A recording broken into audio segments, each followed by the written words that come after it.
जिन्होंने मुझे सिखाया कि पत्थर जब बोलते हैं तो उनकी बोली को आप कैसे समझेंगे। तो मैं भी आपको पत्थरों की बोली में कुछ समझाना चाहती हूँ। शायद हो सकता है अगर 100% नहीं तो 50% भी अगर आप यहाँ से कुछ लेके जाते हैं तो वो मेरे लिए एक अचीवमेंट होगा।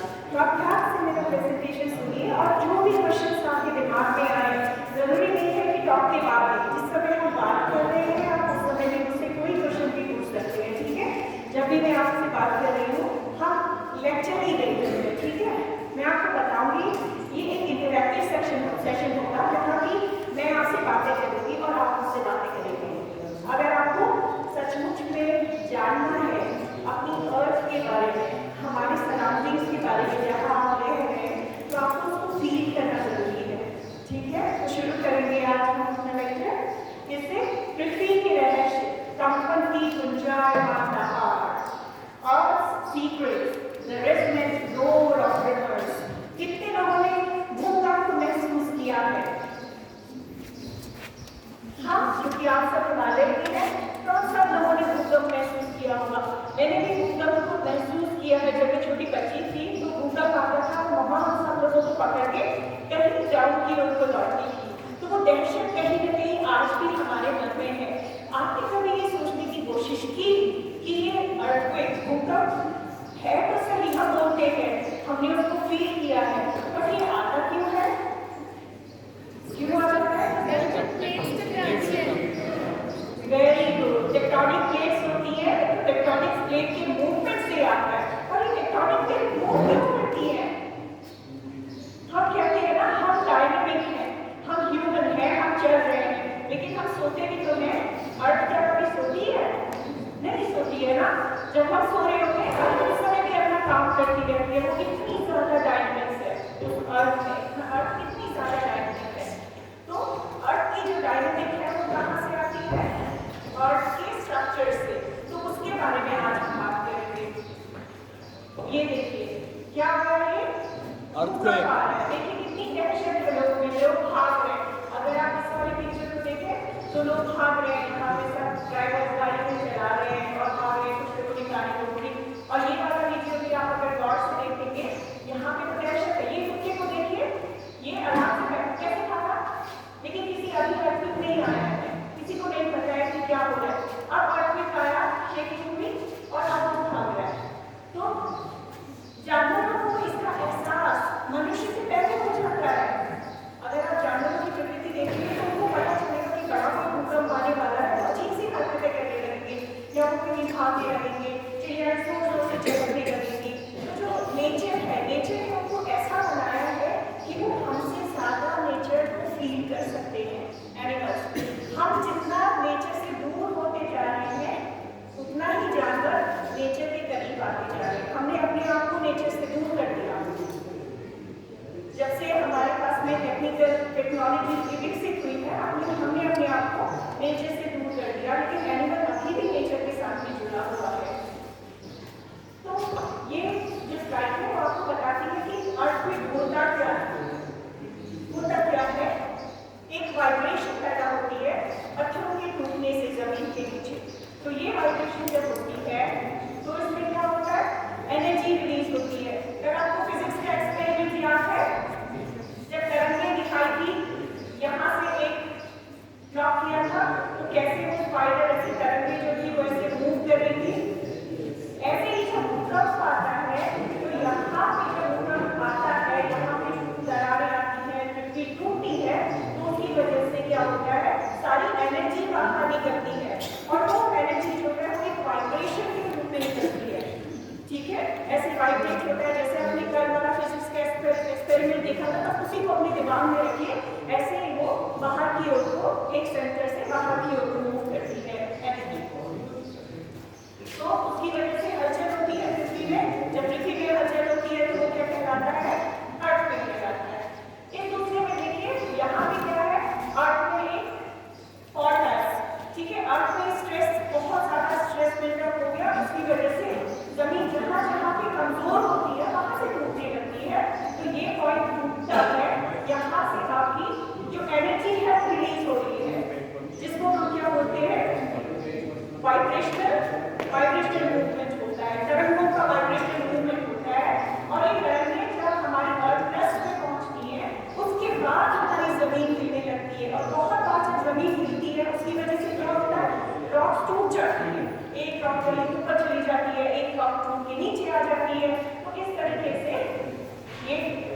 And process. तो ये जहाँ से आपका अर्थक्वेक ओरिजिन होता है, जहाँ पे स्ट्रेस रिलीज होता है, वो जमीन के बहुत नीचे होता है। कभी आप सुनते होंगे न्यूज में कि अर्थक्वेक का जो फोकस है वो हाइपोसेंटर भी होते हैं उसको, वो 2 किलोमीटर जमीन के नीचे है, 12 किलोमीटर है। तो ये सब कुछ जो है वो फॉल्ट की जियोमेट्री, वो फॉल्ट किस तरीके से बना है, जब जमीन टूटी तो फॉल्ट कैसे बना, उसकी जियोमेट्री, उसकी एनर्जी, कितनी एनर्जी उसने रिलीज करी, कितना ज्यादा स्ट्रेस एक्यूमुलेशन था, तो उस पर डिपेंड करता है कि अर्थक्वेक की तीव्रता क्या है, मैग्नीट्यूड क्या है। आप देखते हो ना, कभी बोलते हैं 5 मैग्नीट्यूड का अर्थक्वेक आया, कभी 6 मैग्नीट्यूड का आया, 7। तो ऐसे ही रिक्टर स्केल में 10 मैग्नीट्यूड तक के अर्थक्वेक होते हैं। तो 6 के बाद, 6 मैग्नीट्यूड के बाद में जितने भी अर्थक्वेक होते हैं वो सब विनाशकारी अर्थक्वेक होते हैं, उनमें विनाश होता है। अगर अर्थक्वेक आता है 5 मैग्नीट्यूड का, 6 मैग्नीट्यूड, 5 मैग्नीट्यूड का, उतना विनाश नहीं होगा, अर्थ हिलेगी पर उतना विनाश नहीं होगा। लेकिन अगर अर्थक्वेक आता है 6 और उससे ज्यादा मैग्नीट्यूड का, तो फिर घर गिरेंगे, लैंडस्लाइड होगा और बहुत सारा प्रकृति का नुकसान, ह्यूमन लाइफ का भी नुकसान होता है। तो ये जहाँ से आपका अर्थक्वेक शुरू हुआ उसको बोलते हैं फोकस, और ये जो एनर्जी बाहर निकली और ये बाहर निकल के उसी की डायरेक्शन में सीधे अर्थ तक पहुंचती है, उसको बोलते हैं एपिसेंटर। जब भी आप अर्थक्वेक की न्यूज सुनते हैं तो क्या आता है, अर्थक्वेक यहाँ पे आया, उसका एपिसेंटर ये था। कभी आप सुनते हो पाकिस्तान में एपिसेंटर है, लेकिन आपको यहाँ तक महसूस होता है ना अर्थक्वेक, तो इसीलिए क्योंकि वो वाइब्रेशनल है, जो वेव्स हैं आपको, जो सरफेस वेव्स है, सरफेस वेव्स यहाँ तक पहुँचती है, वो आपको फील होती है और उससे आपको हलचल फील होती है। ये देखिए, ये एक एग्जाम्पल है, इसमें ये वाला जो पार्ट है अर्थ का वो बहुत वीक है। अब इसके वीक होने से क्या हुआ, फोर्सेस लगे, है ना, फोर्सेस लगने से ये रॉक टूट गई, इस तरीके से खिसक गई, ट्रांसफर फॉर्सिंग हो गई है यहाँ पे। और ये देखिए फॉर्सिंग की वजह से क्या हुआ, जमीन उठ रही है ऊपर, उठ के क्या होगा, नेक्स्ट वाली स्लाइड में देखते हैं, इसको हम बोलते हैं जियोलॉजिकल लैंग्वेज में ग्राउंड रप्चर। आपका ग्राउंड ब्रेक हो गया। सेकंड वाली स्लाइड में देखिए, जब बड़ा कोई अर्थक्वेक आता है, सबसे लेटेस्ट अर्थक्वेक कौन सा था, टर्की अर्थक्वेक। हाँ, टर्की अर्थक्वेक, वेरी गुड। कितने मैग्नीट्यूड का था, अराउंड 6 मैग्नीट्यूड का। देखा उसने कितना नुकसान किया। और अपनी हिमालय का सबसे बड़ा अर्थक्वेक लेटेस्ट कौन सा है, नेपाल अर्थक्वेक, वेरी गुड। कितने में था, 2015 में। कितना मैग्नीट्यूड था, अराउंड 7। 8.5 मैग्नीट्यूड का अर्थक्वेक था, जिसने बहुत ज़्यादा नुकसान पहुंचाया। तो ये काफ़ी सारे फीचर्स जो हैं ये नेपाल अर्थक्वेक की हैं। देखिए उसने कितनी तबाही मचाई है, लोग देखिए कहाँ चले गए, कटके फट गए, अलग अलग हो गए ट्रस्ट, क्योंकि इतनी ज़्यादा एनर्जी अंदर आई और उसको रिलीज होना है, तो उसने अर्थ ट्रस्ट को फाड़ दिया और रिलीज हो गई। ये क्या है, रेलवे ट्रैक्स। Very good. देखिए रेलवे ट्रैक, आपने कभी ऐसा जिगजैग रेलवे ट्रैक देखा है, नहीं देखा है ना। तो ये देखो अर्थक्वेक ने क्या किया, इसको कितना जिगजैग बना दिया इसको। अब हम अगली स्लाइड में जाएंगे। अर्थक्वेक क्या करता है, लैंडस्लाइड ही कॉज करता है, क्योंकि धरती हिल रही है। अगर आप अपने सर में कुछ लग के ले जाके, अगर आप इसे डांस करते हुए जाओगे तो क्या होगा, पानी छलकेगा ना आपका। तो ऐसे जब अर्थक्वेक जब अर्थ डांस करती है तो उसके ऊपर जो भी लूज मटीरियल होता है, जो कॉम्पैक्ट नहीं है, वो लूज मटीरियल गिरने लगता है। जैसे सबसे अच्छा एग्जाम्पल तो आप ही के पास में है, जहाँ आज हम बैठे हुए हैं चंपावत, वो करीब 2500 साल पहले एक बहुत बड़ी लेक हुआ करता था।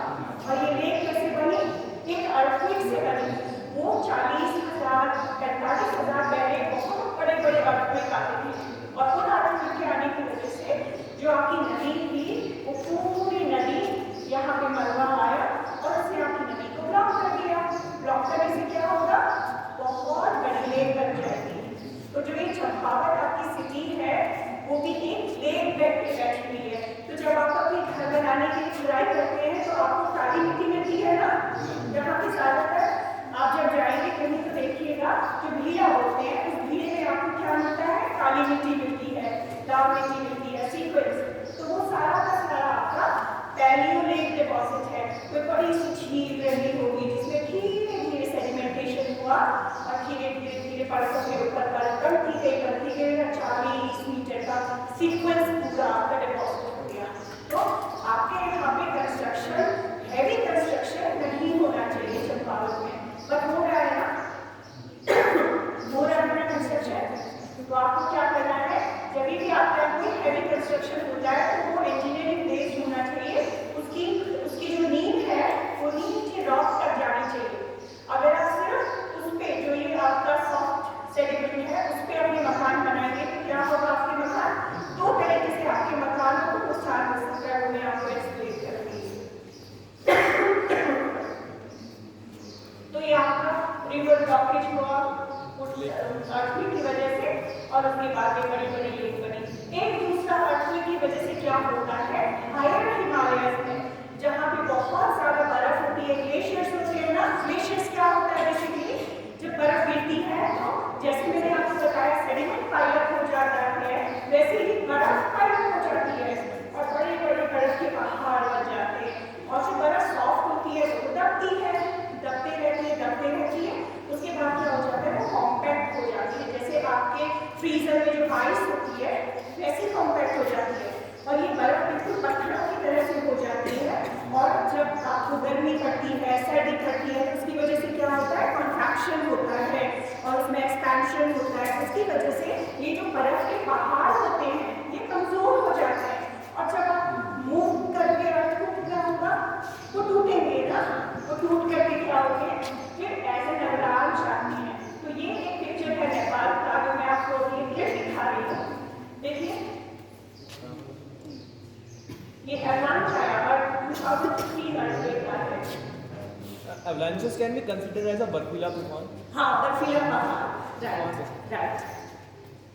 तो ये सब लोग भाग रहे हैं, देखिए अब ये पूरा जो बर्फ है, देखिए ये avalanche आएगा, ये आया व्हाइट का आया, देखिए क्या करेगा अब ये जाके इसने पूरा क्या किया, डिस्ट्रक्शन किया। देखिए अब आपको कुछ दिख ही नहीं रहा है। तो कितना भयानक है अर्थक्वेक जब आता है, और स्पेशली हिमालय में। और आप लोग सब हिमालय में रहते हैं तो आपको तो बहुत ज़्यादा केयरफुल रहना होगा, है ना। अब एक चीज आती है लिक्विफैक्शन, जो मैंने आपको बताया, मैंने ये लिक्विफैक्शन इसलिए डाला क्योंकि आप चंपावत में रहते हैं और चंपावत के नीचे पूरा जो सेडिमेंट है वो सॉफ्ट सेडिमेंट है। तो जब भी यहाँ पे बड़ा अर्थक्वेक आएगा बहुत पॉसिबिलिटी है कि इस तरीके के लिक्विफैक्शन हो। लिक्विफैक्शन में क्या होता है, जैसे सेडिमेंट है ना, लेक सेडिमेंट है, लेक सेडिमेंट में क्या होता है, पानी होता है, ठीक है, पानी होता है जिसको हम बोलते हैं वाटर सैचुरेटेड बॉडीज। तो इसमें पानी पूरा भरा है नीचे, जब तक आपके यहाँ बहुत ज़्यादा ड्राई नहीं होगा तब तक ये पानी नहीं सूखेगा, तो इसमें पानी होता है लेयर्स में। और जब अर्थक्वेक होता है, क्योंकि ये जो सेडिमेंट है आपका लूज सेडिमेंट है, रॉक्स नहीं है, लूज सेडिमेंट है, तो पोर वाटर प्रेशर आपने फिजिक्स में पढ़ा होगा, है ना। तो पोर वाटर प्रेशर की वजह से क्या होता है, जैसे अर्थक्वेक आता है तो ये सेडिमेंट नीचे को दबते हैं, दबने की वजह से जो पानी नीचे होता है ये बहुत प्रेशराइज तरीके से ऊपर निकलता है और जमीन को फाड़ के बाहर निकलता है। तो जो ऊपर की जो क्रस्ट होती है वो पूरी फटती है, और नीचे वाला जो सैंड है जिसमें पानी है वो पूरा सैंड आपका आ जाता है कहाँ पे, क्रस्ट के ऊपर, और उससे क्या होगा, आपके लैंड का नुकसान होगा। देखिए यहाँ पे बिल्डिंग कैसे गिर गई है, ये पूरा का पूरा पोर वाटर प्रेशर की वजह से, जिसको हम जियोलॉजी में बोलते हैं लिक्विफैक्शन। तो ये लिक्विफैक्शन की वजह से होगा, और आप लोगों को बहुत ज़्यादा कॉशियस रहना होगा जब आपके यहाँ बड़े बड़े अर्थक्वेक आते हैं और जब आपका कंस्ट्रक्शन चलता है। अब आपको पता है कि जब आपके घर में कोई कंस्ट्रक्शन होगा तो आप क्या बोलोगे, जमीन की नींव खोदना तब तक नीचे खोदनी है जब तक आपको हार्ड रॉक नहीं मिल जाती है।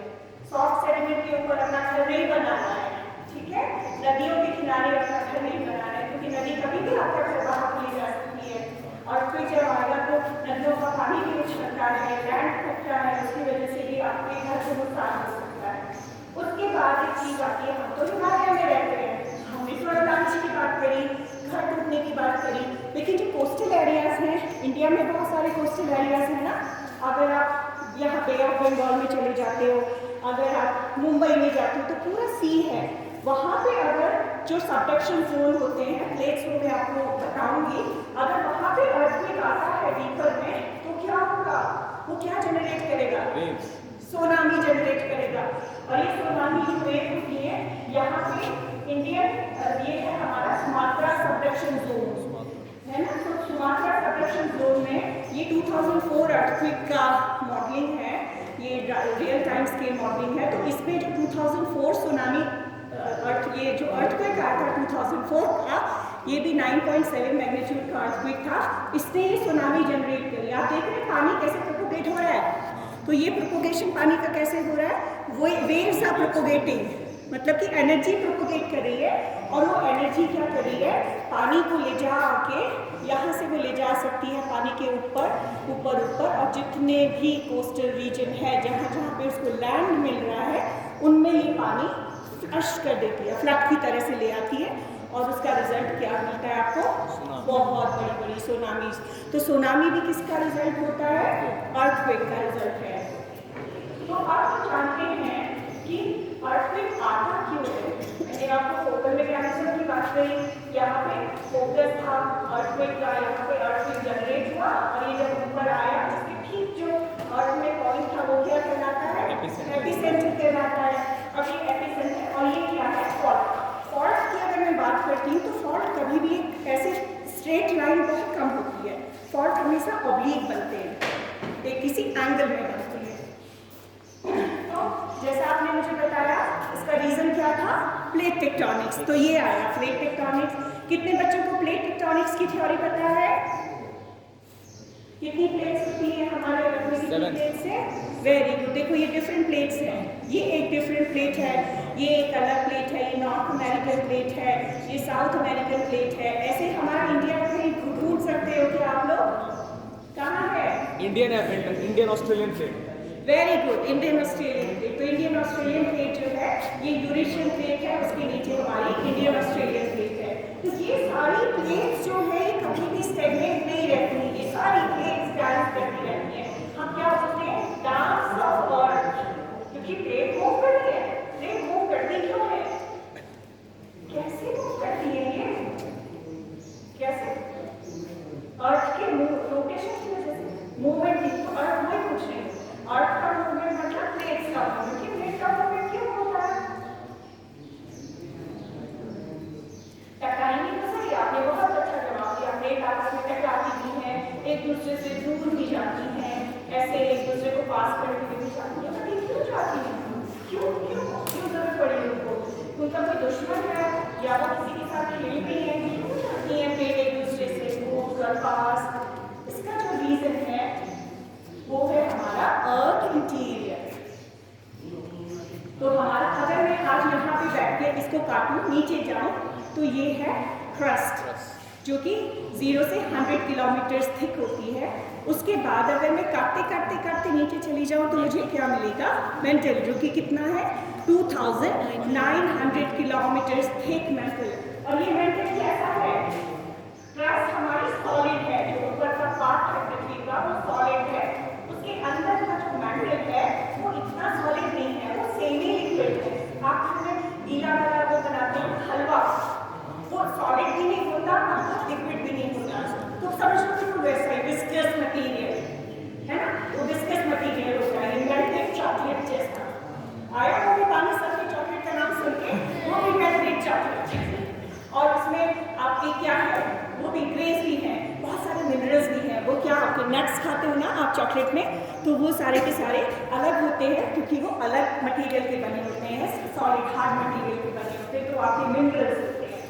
ठीक है, तो अब उसके बाद में अगर मैं मेंटल के और भी अंदर चली जाऊँगी तो हीट तो बढ़ेगी अंदर, और उसके अंदर क्या होगा, और ज़्यादा मॉल्टन स्टेज में सारे जो पदार्थ हैं, मिनरल्स हैं, वो सब मॉल्टन स्टेज में होते हैं। यहाँ पे ये सब मॉल्टन है।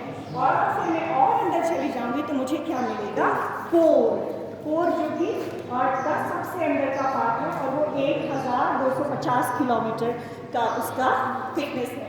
अब ये जो है मेंटल, इनर मेंटल और आउटर मेंटल, ये सॉरी इनर कोर और आउटर कोर दोनों के दोनों बहुत ज़्यादा टेम्परेचर है, क्योंकि अर्थ के अंदर नीचे है ना। तो जैसे हम अर्थ के नीचे जाते जाएंगे वैसे वैसे टेम्परेचर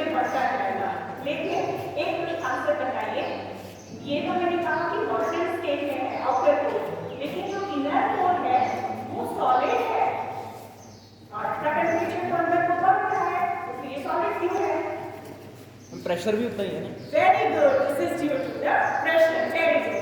सो प्रेशर की वजह से क्या है, ये जो इनर कोर है आपका वो हार्ड है और उसके बाहर का जो आउटर कोर है वो मॉडर्न है और मेटल भी आपका मॉडर्न है।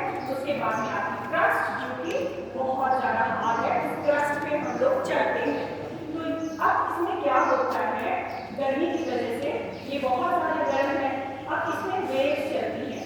जैसे आपके पानी में जब आप गैस के ऊपर पानी रखते हो तो पानी जब गर्म होता है तो क्या होता है, ठंडा पानी भारी होता है, वो नीचे आता है, गर्म होकर के ऊपर जाता है, राइट। तो वो इस तरीके से रोटेशन बनाता है, एक वर्टेक्स बनाता है। तो इसी तरीके से इसमें भी क्या होता है, एक तरीके का रोटेशन होता है। ठंडा ठंडा लावा नीचे गया, गर्म लावा ऊपर आता है। अब ये रोटेशन की वजह से जो हमारी क्रस्ट है, हार्ड क्रस्ट है, उसके ऊपर वो क्या करेगी, अगर आप कोई पानी बॉईल कर रहे हैं, ऊपर से एक ऐसा कुछ डाल दीजिए टुकड़ा, लकड़ी का टुकड़ा जो कि उसमें वो तैरता रहे, तो वो लकड़ी का टुकड़ा भी इसी तरीके से नीचे भी जाएगा, ऐसे हिलेगा, अपनी जगह पे कांस्टेंट नहीं रहेगा, वो ऐसे हिलता रहेगा। तो इसी तरीके से हमारी प्लेट्स भी जो है वो एक दूसरे से, अब ये प्लेट यहाँ पे स्प्रेड हो रहा है तो एक दूसरे से दूर जा रही है। अब ये प्लेट कहीं पे एक दूसरे से दूर जाएंगी तो ऑब्वियसली कहीं भी टकराएंगी भी एक दूसरे से, है ना। तो ये एक पूरी प्रोसेस होती है। और अब इंटरनल डायनेमिक्स, ये देखिए ऐसे इंटरनल डायनेमिक्स है, दिख रहा है आपको, ये देखिए कन्वेंशनल सेल्स में ऐसे, ये लावा, ठंडा लावा ऊपर से नीचे आया, गर्म लावा ऊपर गया, ये ऐसे यहाँ पे भी इस वाले फिगर में भी आप देख सकते हैं। तो ये प्रोसेस दिन रात चलती रहती है, इनको नींद नहीं आती है, थकते नहीं है हमारी तरह, बस अपने काम पे और इंटीरियर अंतर्गत ये सब कुछ अपने काम पे लगी रहती है। इसीलिए हमें हमारे पास में डिफरेंट डिफरेंट टाइप की प्लेट्स होती हैं जो कि मूव करती हैं। तो अब प्लेट मूव करती है, तो प्लेट का जो मूवमेंट होता है वो 3 तरीके का है। पहला मूवमेंट है tectonic plate transform plate boundaries. तो जो प्लेट्स हैं आपस में, इनमें बाउंड्री होती है, ठीक है। तो पहला जो है वो ट्रांसफॉर्म प्लेट बाउंड्री है। इसमें क्या होता है, आप दो मेरे पास आइए प्लीज। ट्रांसफॉर्म प्लेट बाउंड्री में अगर आपको सीखना है तो ये एक प्लेट है, ये दूसरी प्लेट है, ठीक है। ये दोनों एक दूसरे को जानते नहीं है और इनमें झगड़ा हो गया। तो झगड़ा हो गया तो ये क्या करेंगे, इधर आइए आप थोड़ा सा, आप इधर आइए। तो ये एक दूसरे को देखेंगे और मुस्कुराएंगे भी, जैसा हम बना के चल देंगे, राइट। तो आप उधर पे जाइए, आप इधर को आइए। ये ट्रांसफॉर्म किया है, क्या किया, एक दूसरे से जुड़ गए, ट्रांसफॉर्मेशन। अब देखिए दूसरी प्लेट क्या करती है, तो एक प्लेट बाउंड्री तो आपकी ये होती है, दूसरे में होता है डाइवर्जेंट प्लेट बाउंड्री। डाइवर्जेंट मतलब एक दूसरे से स्प्रेड हो रही है, नीचे से जो लावा आ रहा है वो फैल रहा है ऊपर, पानी के ऊपर, उसकी वजह से क्या होगा, एक दूसरे से दूर जाएंगे। आप आइए। तो इन्होंने क्या किया, ट्रांसफॉर्म जो बाउंड्री थी, इन्होंने एक दूसरे को मारा, थप्पड़ थप्पड़ मारा क्या इन्होंने एक दूसरे को, श्योर नहीं मारा ना, और कुछ बात भी नहीं करी एक दूसरे से। तो इसमें क्या कोई डिस्ट्रक्शन हुआ नहीं हुआ। तो जो ट्रांसफॉर्म प्लेट बाउंड्रीज होती है उसमें कोई तरीके का डिस्टर्बेंस नहीं होता है, ये आराम से अपना रास्ते में गई, इससे गुस्सा है, बात नहीं करी और सीधे के सीधे दोनों निकल गए। अब जो ये बाउंड्री आती है, इसमें क्या है, इन दोनों की थोड़ी सी टकरार है, ये दोनों आपस में मार्केट में कहीं टकराई, इसने देखा कि जा रही थी, ऐसी शक्ल देखी ना, और ये दूर चली गई। तो इसने भी अपनी पीठ करकाई, इसने भी अपनी पीठ करकाई, और ये दोनों एक दूसरे से दूर चले गए। ये ट्रांसफॉर्म नहीं हुए, उन्होंने क्या किया, एक दूसरे से दूर चले गए। तो ये क्या आ गया, जब दूर जा रहे हैं तो क्या आ गया, डाइवर्जेंट प्लेट बाउंड्री, ठीक है। और इस डाइवर्जेंट प्लेट बाउंड्री में आपको कोई नुकसान हो रहा है कॉन्टिनेंट का, इसमें नई क्रस्ट बन रही है, ठीक है ना। इसमें यहाँ से क्या होता है, लावा आता है नीचे से और नई क्रस्ट बनती है, जबकि पहली वाली जो बाउंड्री थी उसमें कोई नया कुछ नहीं हो रहा था। डाइवर्जेंट बाउंड्रीज का एग्जांपल, ये डाइवर्जेंट प्लेट बाउंड्री मैंने आपको बता दी ऑलरेडी। देखो इसमें क्या हो रहा है, यहाँ के इस फॉल्ट प्लेन में से एक दूसरे से दूर जा रही है,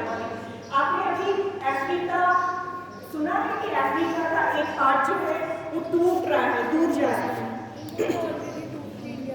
टूट के इंडिया में नहीं पहुंचा अभी, वो टूट अभी नया जो है मेडागास्कर नहीं बेटा, वो तो बहुत पहले टूट चुका है। अभी रिसेंटली जो हो रहा है वो अफ्रीका का, अगर आप देखोगे जो ईस्टर्न पार्ट है अफ्रीका का, वो टूट रहा है और स्प्रेड हो रहा है। अब हो सकता है आने वाले टाइम पे कोई नया आइलैंड बन जाए अरेबियन ओशन में। तो वो भी एक एग्जाम्पल है मेरे प्रैक्टिस रिलीजियस होते हैं।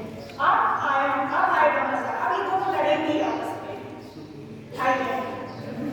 अब ये है कन्वर्जेंट प्लेट डॉक्ट्रिन। कन्वर्जेंट मतलब आप अपना काम कैसे कीजिए, आप ये अपना कैसे कीजिए, ये दोनों प्लेट आपस में टकरा रही है। देखिए ये प्लेट यहाँ से आई, ये प्लेट यहाँ से आई, टकरा गई, ठीक है। अब ये दोनों स्ट्रॉन्ग है, अगर ये वीक होगी तो ये नीचे गिर जाएगी, ये इस पे हावी हो जाएगी, अगर ये वीक है तो ये गिर जाएगी। लेकिन इसमें ऐसा नहीं हो रहा है, ये दोनों स्ट्रॉन्ग है, तो ये अगर लड़ेंगी, प्रेशर अगर लगाएंगे तो क्या होगा, क्या होगा, आप दोनों प्रेशर लगाओगे तो क्या होगा, प्रेशर दोनों लगाओगे तो आपके हाथ ऊपर आ जाएंगे ना, ऐसे आप दो से लगाओ, ये लड़ेंगे तो क्या होगा, हाथ ऊपर आ जाएंगे। तो ऐसे क्या होता है, जब ये दो प्लेट्स आपस में आती हैं तो जो बीच का जो मटीरियल होता है वो ऊपर उठ जाता है, और जो कुशनी क्रस्ट होती है नीचे वाली जो पतली होती है, तो वो एक क्रस्ट दूसरी क्रस्ट के नीचे चली जाती है, ठीक है।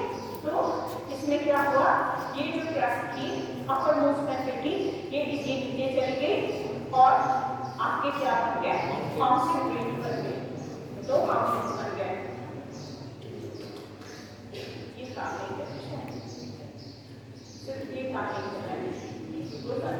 तो अब हमारे पास क्या आ गया, माउंटेन आ गया, और आपको कितने लकी हो, आपने इनके दोनों के झगड़े से जो रिजल्ट मिला आप उसमें रह गए। तो वी हैड अ माउंटेन। अब अगर हम अगला देखें तो इसमें ये आपके पास ब्यूटीफुल माउंटेन है, तो ये माउंटेन कैसे बने, हिमालय जहाँ आप रह रहे हो बने कैसे, गोंडवाना लैंड और यूरेशियन प्लेट के कॉलिजन से। गोंडवाना लैंड ये जो हमारा प्लेट थी, जैसे मैंने बताया प्लेट मूव कर दी है, तो वैसे हमारी जो इंडियन प्लेट थी, इंडियन ऑस्ट्रेलियन प्लेट, राइट। तो इंडियन ऑस्ट्रेलियन प्लेट क्या थी, वो नॉर्थ को मूव करने लगी, और वो मूव करते करते करते एशियन प्लेट से जो यूरेशियन प्लेट थे उससे टकराई, और इनके टकराने से क्या हुआ, हिमालय कन्वर्जेंट प्लेट बाउंड्री। तो उस समय तक हमारी ये जो इंडियन ऑस्ट्रेलियन प्लेट है वो और यूरेशियन प्लेट के बीच में एक समंदर हुआ करता था, उसका नाम था टेथिस सी। और आपको पता है टेथिस सी हमें कैसे पता चला कि वो टेथिस सी है, ये सारे फॉसिल्स जो आप देख रहे हैं ना, ये प्री कैम्ब्रियन टाइम के हैं, ये समंदर में रहते हैं। ये एमोनॉइड है जो समंदर में रहता है, ये ट्राइलोबाइट है जो समंदर में रहता है, और ये लाइफ के पहले फॉर्म्स हैं, इनवर्टिब्रेट फॉसिल्स इनको बोलते हैं। तो जब लाइफ नहीं थी, हम नहीं थे, मिलियंस ऑफ इयर्स बैक जब टेथिस सी था, उस टाइम पे ये एनिमल्स आप लोग रोटेट करके देख सकते हो, तो ये एनिमल्स रहते थे। ये जो एनिमल है ये कहलाता है एमोनॉइड, और ये जो एनिमल है ये है कंपाउंड आइज। जब शुरू हुई, ये भी बहुत पुराना एनिमल है, ये मेरे टाइम पे रहता था, इसका नाम है ट्राइलोबाइट। आप देख सकते हैं इसको, आप लोग देख सकते हैं, आप एक दूसरे को पास करके देख सकते हैं, इसकी आइज आपको दिखेंगी, कंपाउंड आइज होती है इसमें। तो ये सारे एनिमल्स जब हिमालय में मिले तब पता चला कि यहाँ पे तो समंदर कहाँ होगा, अदरवाइज ये एनिमल्स के हिल में कैसे आ गए, चल तो सकते नहीं है ना। तो ये सारे एविडेंस है जिसके बेस पे ये कहा कि इन दो प्लेट्स के मिलने के पहले, हिमालय बनने के पहले हमारे पास में टेथिस सी था, समंदर था, उस समंदर में ये सारे एनिमल्स रहते थे, और इधर शार्क भी रहती थी। ये शार्क का द्वीप है शिवालिक से। तो जब कितने बड़े बड़े एनिमल्स इस समुद्र में रहते थे, सोचिए आज वो समुद्र कहाँ चला गया, माउंटेन के ऊपर, राइट। सेडिमेंट उसका सारा का सारा माउंटेन के ऊपर चला गया, कमाल है ना। तो आज आपके पास में क्या है, जैसे हिमालय से हाई हिमालय है, आप कहाँ रहते हो, आप हिमालय में रहते हो, हिमालय के कौन से पार्ट में रहते हो आप, शिवालिक नहीं बेटा, शिवालिक रेंज जो है, आप जब यहाँ से नीचे जाओगे रामनगर, टनकपुर वाला जो एरिया है वो शिवालिक है। शिवालिक जो है वो हिमालय के ऊपर है। जब पोल्यूशन होने से क्या हुआ, दो प्लेट्स टकराए आपस में, सेडिमेंट का ऊपर उठ गया। अब सेडिमेंट तो उठ गया, तो सेडिमेंट के उठने से पता है आपको क्या क्या हुआ, जो पूरा हमारा क्लाइमेटिक पैटर्न था, जो मानसून पैटर्न था, वो भी चेंज हो गया। क्योंकि पहले जो था वो अरेबियन ओशन से जो मॉइस्चर उठता था, वो मॉइस्चर क्या करता था, सी में जाके तिब्बत और बियॉन्ड रशिया तक चला जाता था। जब हिमालय धीरे धीरे ऊपर उठने लगे, उन्होंने क्या किया, जो इंडियन समर मानसून कहलाते हैं, जो मानसून का मॉइस्चर होता है, उस मॉइस्चर को भी रोक दिया। रोकने से क्या होगा, मॉइस्चर जहाँ पे रुकेगा वहाँ में बारिश ज़्यादा होने लगेगी। तभी से हमें इतनी ज़्यादा बारिश होने लगी है, तभी से मानसून सिस्टम डेवलप हुआ। जब हमने हिमालय बनाए उसके बाद में मानसून का भी इवोल्यूशन हुआ, और मानसून का भी इवोल्यूशन हुआ। तो अब हमारे हिमालय जो है वो सिर्फ इंडियन समर मानसून को ही कंट्रोल नहीं करते, जो मेडिटेरेनियन ओशन है, टर्की और ये वाला पार्ट है ना, वहाँ से भी जो मॉइस्चर आता है जाड़ों के दिन में, उसको भी ये ऑब्स्टिकल करते हैं। और हमारे बर्फ गिरती है विंटर्स में, तो ये सबसे ज़्यादा जो बर्फ गिरती है, ये गिरती है वेस्टर्लीज की वजह से, जिसको हम विंटर मानसून भी बोलते हैं नॉर्थ वेस्ट में। तो विंटर वेस्टर्लीज, तो दो जो मानसून हमारे यहाँ है, जिसमें हमारे यहाँ सबसे ज़्यादा रेन होती है, सबसे ज़्यादा बर्फ गिरती है, वो किससे रिलेटेड है, इंडियन समर मानसून, जो कि समर में जो मानसून होता है वो, और जो विंटर मानसून है जो विंटर में आता है, जो बर्फ गिरता है। ठीक है, तो ये हमारा है। अब इसमें हमने बात करी, तो आज भी अब टेक्टोनिक प्लेट टकराव आपस में थी, उसके बाद आपको क्या लगता है कि आज वो शांत बैठती है? नहीं। आप मैं अगर बोलूँ कि हमारी आज भी खिसक रही है, राइट, बट आपको वो महसूस हो रहा है कि खिसक रही है? क्यों महसूस नहीं हो रहा? क्योंकि जो मूवमेंट है वो बहुत स्लो है, 20 सेंटीमीटर पर एम, तो बहुत स्लो है। अब आप देखिए ये भी सब जगह एक सा नहीं है। यहाँ पे अगर आप करो तो देखो 11 मिलीमीटर पर ईयर से खिसक रही है, यहाँ पे 21 मिलीमीटर पर ईयर से खिसक रही है, यहाँ पे 22, यहाँ पे 32 मिलीमीटर से खिसक रही है इंडियन प्लेट। तो इंडियन प्लेट जो है वो still it is going towards north, ठीक है ना, अभी भी नॉर्थ की ओर को जा रही है।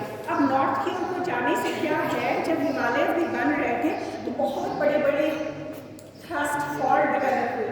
आपके पास में चीनी मिट्टी की घर में एक प्लेट होती है, वो आपके हाथ से कभी गिर जाती है, तो दो पॉसिबिलिटीज होती हैं। क्या क्या होती है? पहले तो कभी तो उसमें क्रैक आ जाता है, वीक जोन होती है, और कभी तो टूट जाती है पूरे तरीके से, है ना। इसी तरीके से हमारी अर्थ का भी होता है, कभी हमारी अर्थ में सिर्फ क्रैक्स डेवलप होते हैं, और कभी प्रेशर ज़्यादा होगा तो वो टूट जाती है, आपस में टूट जाती है। और अगर आप सेम डिस्टेंस से सेम प्रेशर रख के अगर किसी प्लेट को सेम मटीरियल की है गिराओगे, तो क्या वो प्लेट्स एक ही शेप में टूटेगी या डिफरेंट शेप में टूटेगी?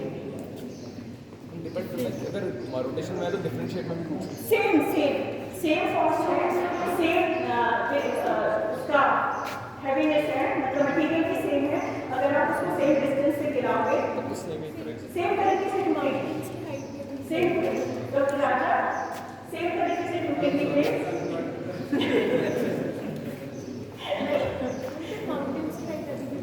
माउंटेन्स की हद अभी भी बढ़ रही है क्योंकि पोल्यूशन अभी भी हो रहा है, तो वो सेम तरीके सेम पैटर्न से जियोमेट्रिक पैटर्न होता है, उसका सेम जियोमेट्रिक पैटर्न होता है। तो जब हम हमारी इंडियन प्लेट है वो ऊपर को जा रही है अभी भी, और ये टकराने की वजह से क्या हुआ, बड़े बड़े मेजर थ्रस्ट बने, जिनको हम बोलते हैं मेजर हिमालयन थ्रस्ट, ठीक है। तो हमारे पास में डिफरेंट मेजर थ्रस्ट होते हैं। तो जब मैं थ्रस्ट बोलती हूँ, फॉल्ट होती हूँ, तो फॉल्ट क्या होते हैं, छोटे छोटे होते हैं, oblique fault, outer sequence fault जिनको बोलते हैं। और जो थ्रस्ट होते हैं ये इतना ज़्यादा ज़मीन में नीचे आते हैं, और वहाँ पे एक प्लेन है, मैग्नेटिक प्लेन है, जो कि ऑलमोस्ट मेटल के ऊपर ही ऊपर चलता है, उसको बोलते हैं डी कॉर्मा नीचे। तो वो डी कॉर्मा में आके ऐसे बैठे होते हैं। तो ये डी जो फॉल्ट है ना, उनको बोलते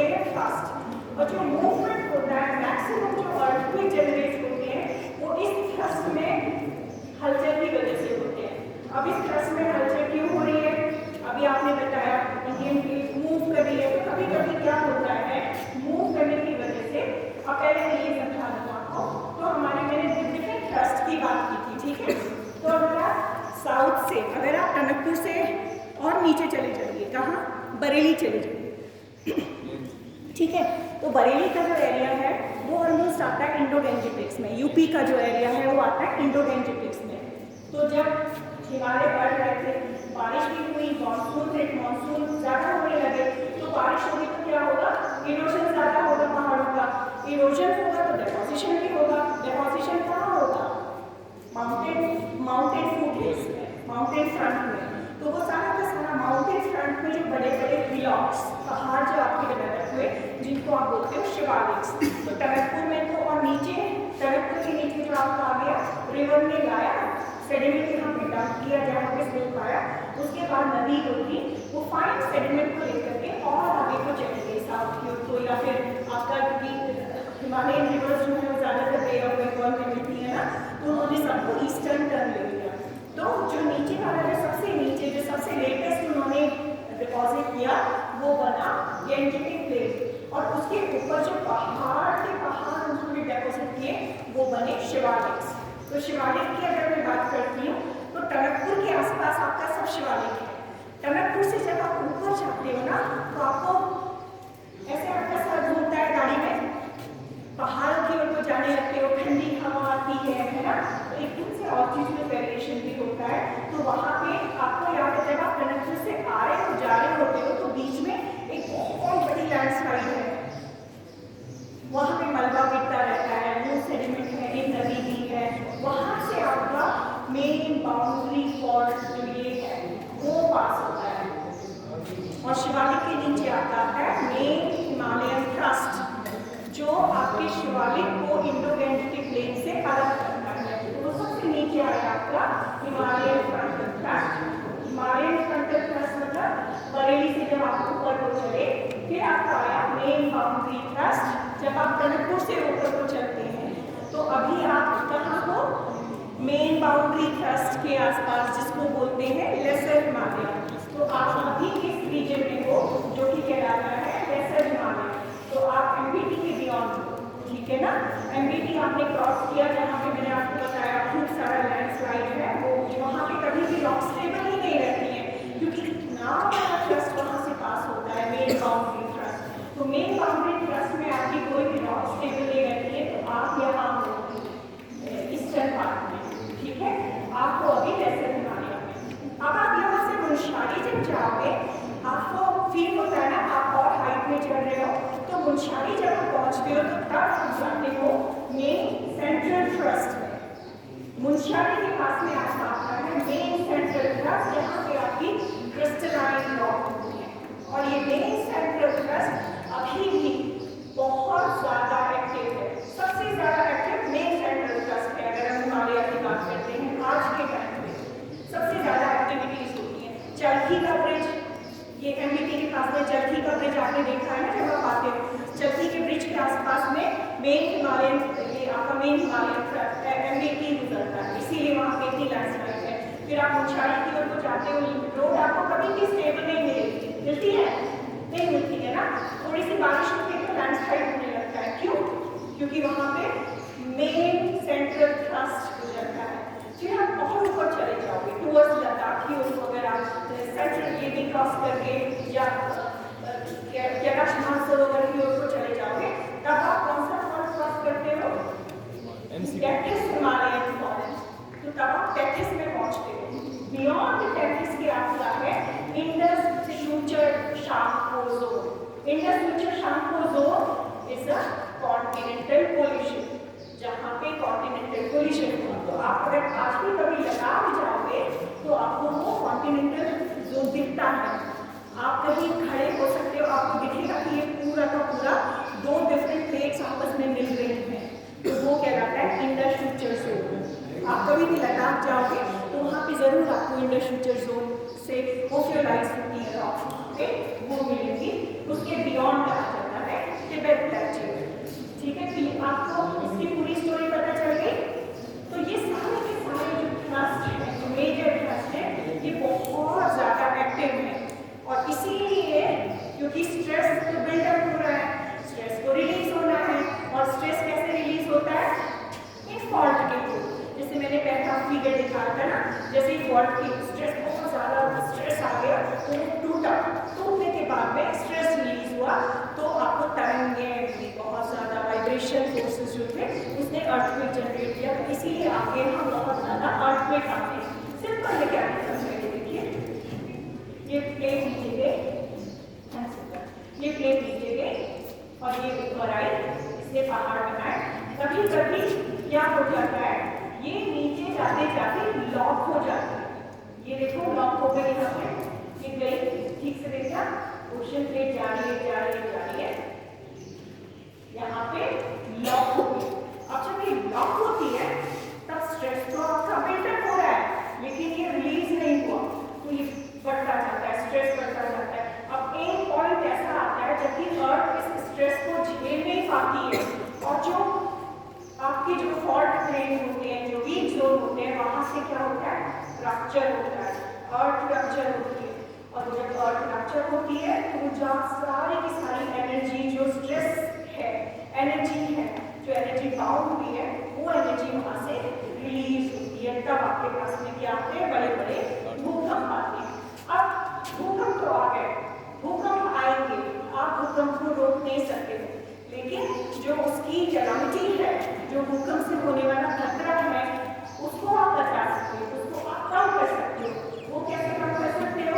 जब आपके घर में कोई बड़ा भूकंप आता है, आपको लगता है कि आप कहीं स्टक हो गए हो, अब आप घर के बाहर नहीं निकल पा रहे हो, आपको क्या ढूंढना है? आपके घर में कोई बड़ी टेबल हो जो बहुत स्ट्रॉन्ग हो, आप उसके नीचे चले जाओ, ठीक है? और अगर यहाँ पे भूकंप आता है और हमारे पास में कोई पॉसिबिलिटी नहीं है कि हम नीचे जाएं, क्योंकि बिल्डिंग का गिरने का डर है ना, बाहर जाएंगे, तो हम क्या कर सकते हैं? वो कॉर्नर्स में खड़े हो जाएंगे, उस कॉर्नर पे, उस कॉर्नर पे। तो बीम जो होती है वो रोक के रखती है, क्योंकि वहाँ पे सरिया है, मेटल है, उसकी वजह से वो वाला हाथ नहीं टूटेगा। बट अगर हम बीच में खड़े हो जाएंगे रखते आते समय, हम से हमारे सर पे गिर पड़ेगी हमारी, और हम वहीं पे कोलैप्स हो जाएंगे। तो या तो हमें कॉर्नर्स पे खड़े होना है, या हमें किसी स्ट्रॉन्ग टेबल के नीचे जाके छुप जाना है बड़े अर्थक्वेक में। अगर हम घर से बाहर नहीं निकल पाए, पहली तो कोशिश हमें क्या करनी है? हमें घर से बाहर क्यों दबा के भागना है। ये नहीं कि अरे मेरा कोई सामान छूट गया, मेरा कोई टॉय छूट गया, या मेरे पैसे छूट गए, वो सब नहीं करना है। सीधे ग्राउंड की ओर को भागना है, और ऐसे ग्राउंड में भी नहीं भागना है जहाँ पे बहुत ज़्यादा बिल्डिंग्स हो, क्योंकि हो सकता है बाहर जाने के बाद में आपके सबके ऊपर बिल्डिंग गिर जाए, या आप कभी ड्राइव कर रहे हो तो गाड़ी को रोक लीजिए, और जहाँ पे पेड़ ना हो वहाँ पे आप खड़े हो जाइए। अपने घर में इलेक्ट्रॉनिक अप्लायंसेस का यूज मत कीजिए जब अर्थक्वेक आता है, किसी भी स्विच पे हाथ मत लगाइए। और गैस का प्रयोग तो बिल्कुल भी ना करें। जब अर्थक्वेक आपको आता है तो अपने घरों की गैस या माचिस जलाने की कोशिश ना करें, ठीक है? अपने आप को बचाने की कोशिश करें उसमें। और अगर आप वुमेन्स फैसिलिटी का बिल्डिंग में रहते हैं, वहाँ पे लिफ्ट है तो लिफ्ट का प्रयोग ना करें, ज़्यादा से ज़्यादा कोशिश करें या सीढ़ियों से घर के बाहर भागें, ठीक है? तो ये सारे सेफ्टी मेजरमेंट अगर आप रखेंगे तो आप अपने आप को, अपने परिवार को अर्थक्वेक से, बड़े अर्थक्वेक से, बड़े डिजास्टर से बचा सकते हैं। और जब अर्थक्वेक आता है तो 3 तरीके की तरंगें आती हैं, 3 तरीके की वेव्स आती है। तो जो पहली वाली वेव होती है वो एक तरीके का अलार्म होता है अर्थक्वेक का कि मैं आ रहा हूँ, तो वो हल्का सा एक फील होता है। उसके बाद आता है बड़ा अर्थक्वेक जो कि शेक, पूरे तरीके से शेक करता है। तो जब अर्थक्वेक शेक होती है तो पहली जो तरंगें होती है वो सीधे जाती है एक डायरेक्शन में, यूनिडायरेक्शन होती है। फिर उसके बाद वो ऐसे भी मिलती है, ऐसे भी मिलती है, दोनों तरीके से, ऐसे भी मिलेगा, ऐसे भी मिलेगा। सेकेंड वेव जो होती है वो जो ट्रिमर होता है वो सबसे ज़्यादा नुकसान करता है। तो ऐसा नहीं है कि पहले का हल्का अर्थक्वेक आया और आपको लगे कि अरे अब तो सब ठीक हो गया, आप अपने घर के अंदर चले जाए, नहीं। कम से कम आपको 1 घंटा, अगर आपको कोई अर्थक्वेक आता है, 1 घंटा घर के बाहर रहना है, सेफ जगह, क्योंकि हम एक बहुत बड़े अर्थक्वेक की तैयारी कर रहे हैं। हमारा नेचर कहता है कि एक बहुत बड़ा अर्थक्वेक करीब 8.5 मैग्नीट्यूड का अर्थक्वेक अर्थक्वेक हिमालय में ड्यू है, आने वाला है। मुझे नहीं पता कि वो आज ही आ सकता है, कल भी आ सकता है, 10 दिन बाद आ सकता है, 50 डेज बाद और शायद 5-10 साल के बाद भी। जियोलॉजिस्ट बता सकते हैं, लेकिन प्रिडिक्ट नहीं, अभी तक हमारे पास कोई ऐसा मैकेनिज्म नहीं है कि हम एक्यूरेसी उसकी बता पाए कि इतनी डेट को इतने टाइम के अर्थक्वेक आएगा। इस समय में आपको आज टॉक इसीलिए दिया है कि प्लीज आप अलर्ट रहिए, अर्थक्वेक के प्रति जागरूकता की जरूरत है। अपने घर परिवार वालों को इसके बारे में नॉलेज दीजिए, अर्थक्वेक क्या है, कैसे उनको अर्थक्वेक से बचना है, बहुत ज़्यादा जरूरी है, ठीक है। और इस तरीके की एक लास्ट में छोटी सी स्लाइड है। आपने देखा जब अर्थक्वेक आता है या कोई भी क्लाइमेटिक फ्लड आता है, बहुत बड़े बड़े फ्लड्स आते हैं, तो इस तरीके का डिपॉजिट, इस तरीके के सेडिमेंट डिपॉजिट हो जाते हैं और हम क्या करते हैं ना, इनको देखते हैं कि ये फ्लैट लैंड है और हम बड़ा खुश हो जाते हैं कि अरे हमें फ्लैट लैंड मिल गया, चलो इसमें हम अपना घर बनाएं। हम उस पर घर बनाते हैं और उसका नतीजा क्या होता है? Joshimath, sinking village. और आपका जो चंपावत है वो भी कभी इसी कैटेगरी में ना आ जाए। जिस तरीके से यहाँ पे हैवी कंस्ट्रक्शन हो रहा है, रोडें बन रही हैं, क्योंकि हिमालय इतना ज़्यादा वल्नरेबल है, हमारी रॉक्स इतनी ज़्यादा वीक है, हमें यहाँ पे हैवी कंस्ट्रक्शन नहीं करना है, नहीं तो नतीजा क्या होगा? आपके सामने है, डिसीजन आपके हाथ में है कि आपको क्या करना है। इतना सुंदर हिमालय है, हमें इसे बचा के रखना है, लोगों को जागरूक करना है इन डिजास्टर्स के लिए, ठीक है। आप लोगों को अब इतनी नॉलेज प्राप्त करेंगे ना? Thank you. तो मैं अपना टॉक यहीं पे खत्म करती हूँ। अब आपको जो भी क्वेश्चन हो प्लीज मुझसे पूछिए। मैं एक्चुअली आपने भी बताया कि हमारा अर्थ का क्रस्ट का स्ट्रक्चर कैसा होता है, लेकिन मैम ये हमने देखा कैसे कि अर्थ का स्ट्रक्चर ऐसा ही होता है, कैसे ये प्रेडिक्ट हुआ? साइंटिफिक वेव्स होती है बेटा, बहुत टाइम तक 19वीं सेंचुरी तक ये नहीं पता था कि अर्थ के अंदर क्या है, अर्थ का स्ट्रक्चर कैसा है। तो ये साइंटिफिक वेव के थ्रू पता चलता है। तो जब साइंटिफिक वेव लोगों ने साइंटिस्ट ने खोज की, तो उसके बाद में उन्होंने क्या करा, वेव्स नीचे देखनी शुरू करी। तो क्या होता है, जब तक वो खास सरफेस में जाएगी वो सीधे करेगी, जहाँ पे लिक्विड आता है वो रिफ्लेक्ट होगा, राइट। तो उसकी वजह से मुझे पता चला कि इतनी आपकी नीचे क्रस्ट है, फिर कितना मंजर है, कितना कोल्ड है, टेम्परेचर, ये सारी चीज़ें जो है उन्हीं से क्रिएट की जाती है। अच्छा,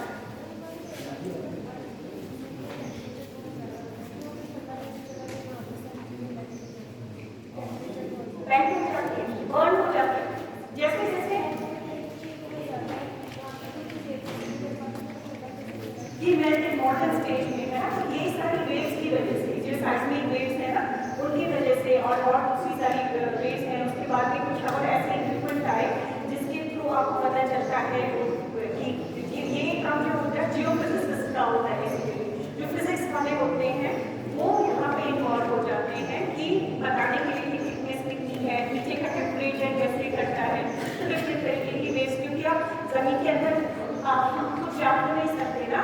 एक मोइना करके प्रोजेक्ट है, इंडिया में शुरू किया है, तो उन्होंने वो देखना चाहते हैं कि क्रस्ट